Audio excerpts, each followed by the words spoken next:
ক্ষমতা চোখের সামনে ঘোরাফেরা করছে।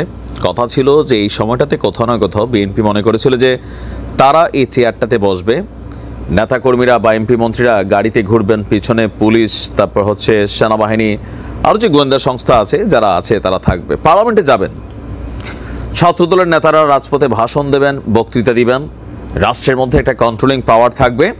তো এই দৃশ্যটাই হয়তো কয়েকদিন পরে আসতে যাচ্ছে অনেকে মনে করছিলেন, কিন্তু পেচকি লাগছে বৈষম্য বিরোধী আন্দোলন এবং জামাত ইসলামের আলাদা আলাদা পৃথক কর্মকাণ্ডে টেনশনে আছে বিএনপি। কারণ এই নির্বাচন যত লেন্দি হবে, বিশেষজ্ঞরা বলছেন বিএনপির ক্ষমতায় যাওয়ার সুযোগ ততই কমে আসবে। কারণ কি, বেশ কিছু ঘটনা সারা বাংলাদেশে গতকালকেও বিএনপির নেতাকর্মীরা ঘটিয়েছেন। ইভেন একজন যুবদলের নেতা সুপ্রিম কোর্টের বিচারপতি খায়রুল ইসলামের কাছে 50 লক্ষ টাকা চাঁদা চাইয়া সেই চাঁদার টাকা আনতে গিয়ে আটক হয়েছে, ছবি দিলাম। তাহলে আপনি বোঝেন যে মানে কোন পর্যায়ে ডেসপারেট লেভেলে চলে যাচ্ছে কিছু কিছু নেতাকর্মী। কিন্তু তারেক রহমানের কড়া নির্দেশ কিন্তু পাত্তা দিচ্ছে না, তো ঘটনাগুলো কিন্তু ঘটছে। ছাত্রদলের প্রতিষ্ঠাবার্ষিকী, সুন্দর কাজ, কিন্তু সেই কাজ নিয়ে দুই দলের মধ্যে মানে দুই গ্রুপের মধ্যে সংঘর্ষ লাইভে আসতেছে। কেমন লাগতেছে এগুলো দেখা? তো এইসব কর্মকাণ্ড বিএনপিও বোঝে যে সরকারে না বসলে, প্রশাসনে তারা না গেলে এই জিনিসগুলোকে কন্ট্রোলিং করা কিন্তু সহজ হবে না। সো নির্বাচন খুব ইম্পর্টেন্ট বলছে, সংস্কার এবং নির্বাচন একদিকে চলুক। কিন্তু ছাত্রদের বর্তমান অবস্থান, এই যে শহীদ মিনারে তারা যে বক্তব্য দিয়েছে, এটাকেও বিএনপি পজিটিভলি নেয় নাই।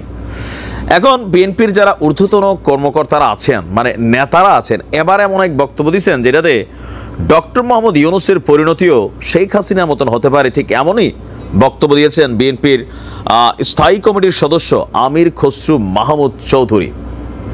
দ্রুত নির্বাচন না দিয়ে ক্ষমতায় টিকে থাকার চেষ্টা করলে অন্তর্বর্তী সরকারকে ভয়াবহ পরিণতির দিকে যেতে হবে হুঁশিয়ারি দিয়েছেন আমির খসরু মাহমুদ চৌধুরী। তিনি বলছেন, ভোটাররা ভোটের মাধ্যমে যাকে ইচ্ছা তাকে নির্বাচিত করবেন। এইটা নিয়ে যদি কেউ খেলাধুলা করে, শেখ হাসিনার পথে যেতে হবে, এখানে অন্য কিছু করার নাই। তবে ডক্টর ইউনূস নিশ্চয়ই মানে এরকম পরিস্থিতি ফেস করবেন না, এটা আমরা আশা করি। বিএনপি চাপ প্রয়োগ করছে। গতকালকে বিকালে জাতীয়তাবাদী ছাত্রদলের 46তম প্রতিষ্ঠাবার্ষিকী উপলক্ষে চট্টগ্রামের 16 শহরের বিপ্লব উদ্যানে র্যালিপূর্ব এক সমাবেশেই বক্তব্য দিয়েছেন। তিনি বলছেন, আন্দোলনের নামে আজ আমরা নতুন নতুন বয়ান শুনছি। মানে এগুলা বৈষম্য বিরোধীদের উদ্দেশ্যে বলা হচ্ছে। আন্দোলন ছিনতাই করে নিয়ে যেতে চাচ্ছে কারা? বৈষম্য বিরোধীরা। আন্দোলন কি হাইজ্যাক করার মতো বিষয়? আন্দোলন কি এমন জিনিস যে হাইজ্যাক করে বাড়িতে নিয়ে যেতে পারবেন? বয়ান দেওয়ার আগে একটু চিন্তা করে দেখবেন। মানে শহীদ মিনার থেকে আমাদের সমন্বয়করা যে বক্তব্য দিচ্ছেন, বিএনপি মনে করছে যে এত পুচকি পুচকে ছেলে, তোমরা যে কথাবার্তা বলো, তোমরা কি বাপ বড় ভাই বোঝো না? তোমরা যে বলো যে এসে 16 দিনে দেশ স্বাধীন করে ফেলছে, এটা কি সম্ভব? গত 17 বছর আমরা এই ফিল্ডটা রেডি করছি, তোমরা একটা রেডি ফিল্ডে এসে গোল করছো। সো এই আন্দোলনের কৃতিত্বে ছাত্রদল, বিএনপি, যুবদলের অনেক নেতাকর্মী এখানে মারা গেছে, আহত হয়েছে। সো এই আন্দোলনের যে ক্রেডিটটা তোমরাই যেটা সিদ্ধান্ত নিচ্ছ, হচ্ছে বৈষম্য বিরোধীরা যেটা বলছে এটাই সরকার শুনছে। হ্যাঁ, তো বাকিরা যারা আমরা কন্ট্রিবিউট করলাম জুলাই, আগস্ট বা আরও লম্বা সময়টা দেরা, তাহলে আমরা কি মানে ঘোড়ার ডিম পাইলাম? বিষয়টা এরকমই কিন্তু আসলে সামনে আসছে। তিনি বলছেন, ছাত্রদল রাস্তায় থেকে জীবন দিয়ে পঙ্গু হয়ে, মামলা খেয়ে, পালিয়ে, ব্যবসা চাকরি হারিয়ে শেখ হাসিনাকে বিদায় করেছে। এই ছাত্রদল যারা এরশাদকে বিতাড়িত করেছে, দীর্ঘ 16 বছর ধরে গুম খুনের শিকার হয়েও রাজপথ ছেড়ে যায়নি। আমরা এই আন্দোলনকে প্রশ্নবিদ্ধ করতে চাই না। এই আন্দোলন বাংলাদেশের 18 কোটি মানুষের।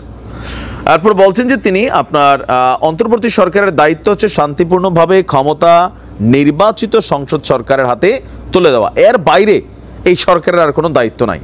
আর যে সংস্কারের গল্প করা হচ্ছে, তার মানে কি ডক্টর ইউনূস সংস্কার করছেন না? সেগুলো হবে আগামী সংসদে, অর্থাৎ নির্বাচিত সংসদ সদস্যরাই যত সংস্কার প্রয়োজন তা করবে। তবে এই কথাগুলোর উপর কি মানুষের ট্রাস্ট আছে? নাই। রাজনৈতিক দলগুলো সংস্কার কতটুকু করবে নিয়ে কিন্তু মানুষের মধ্যে সন্দেহ আছে। আবার অন্তর্বর্তী সরকারও সংস্কার করতে করতে কত বছর ক্ষমতায় থাকবে এটা নিয়েও মানুষের মধ্যে সন্দেহ আছে। আসলে পাল্টাপাল্টি একটা অবস্থান আমরা দেখছি। তিনি বলছেন, তারেক রহমান সাহেব বলেছেন, বিএনপি একা আন্দোলন করেনি, দেশের সব মানুষ মিলে আন্দোলন করেছে। সুতরাং আন্দোলনের মালিকানা কেউ নেওয়ার চেষ্টা করবে না। আমরা চাই আন্দোলন নিয়ে একটা বিভক্তি সৃষ্টি হোক, এটা আমরা চাই না। আমরা চাই আন্দোলন নিয়ে একটা ঐক্যের সৃষ্টি হোক আর গণতন্ত্র পুনঃপ্রতিষ্ঠা করতে চাই। তো কি বলছেন আসলে, মানে এই সরকারের যে উপদেষ্টারা আছেন তাদের যে বক্তব্য, বিশেষ করে প্রোক্লেমেশন অফ জুলাই, এইখানের যে দুইটা জিনিস ছাত্রদের মূল দাবি, সেদিন শহীদ মিনার থেকেও বলা হয়েছে শেখ হাসিনা বা আওয়ামী লীগের বিচার, আওয়ামী লীগের রাজনীতি নিষিদ্ধ, সংবিধান কবর। আমাদের উপদেষ্টা রিজওয়ানা বলছিলেন যে বিচার এবং সংস্কার এগুলোর পরে নির্বাচন হবে। তো এখান থেকে আসলে বিএনপির মনে ভয় লাগারও কোনো যে কারণ নাই তা না, তারাও কিন্তু ওই জায়গায় ভয় পাচ্ছে যে সরকারকে আবার জায়গা বসা যায় কিনা। এমনি একটা ডেট দিয়েছে 2025-এর ডিসেম্বর টু 26-এর জুন, আগেও 1.5 বছর। এই 1.5 বছর কি আবার 3 বছরে পরিণত হয় কিনা। অনেক বক্তব্য আছে উপদেষ্টাদের, নানান বক্তব্যগুলোতে বিএনপি হয়তো ভয়টা পাচ্ছে। তো নির্বাচন যদি দ্রুত না দেয়, বিএনপি হয়তো খুব দ্রুতই রাজপথে নামবে আর একটা সংঘর্ষের দিকে আমি মনে হয় যে ধাবিত হচ্ছে বাংলাদেশ। ভালো থাকুন, আসসালামু আলাইকুম।